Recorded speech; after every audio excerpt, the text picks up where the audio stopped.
ભગવાન કૃષ્ણની કર્મભૂમિ દ્વારકામાં 16 ઓગસ્ટે કૃષ્ણ જન્માષ્ટમીની ઉજવણીની તૈયારીઓને આખરી ઓપ આપવામાં આવી રહ્યો છે। મંદિર તંત્ર દ્વારા મંદિરમાં વિશેષ તૈયારીઓ જોવા મળી।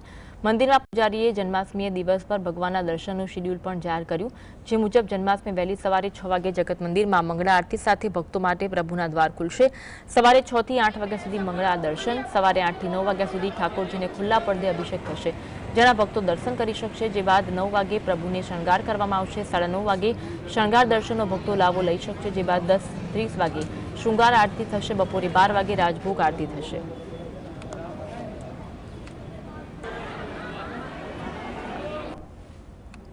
એ જન્મ उत्सव अनुसंधाने ठाकुरजी ने मंगला आरती सवारे बरोबर 6 वागे थशे। 6 થી 8 प्रभु ने मंगला दर्शन रहेशे।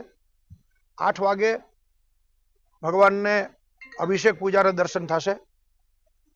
8 થી 9 अभिषेक पूजा चालशे। 9 થી 9:30 भक्तों माटे द्वार पट बंध रहेशे, जेनी अंदर ठाकुरजी ने वाघा अलंकार अर्पण करी 9:30 वागे ठाकुरजी ने श्रृंगारना दर्शन थशे। जन्माष्टमीना पर्वना दिवसे पण बपोरे 1 થી 5 वाग्या सुधी मंदिर बंद रहेशे। सांजे 5 वागे उत्थापन दर्शन और सांजे 7 वागे संध्या दर्शन करी शकाशे।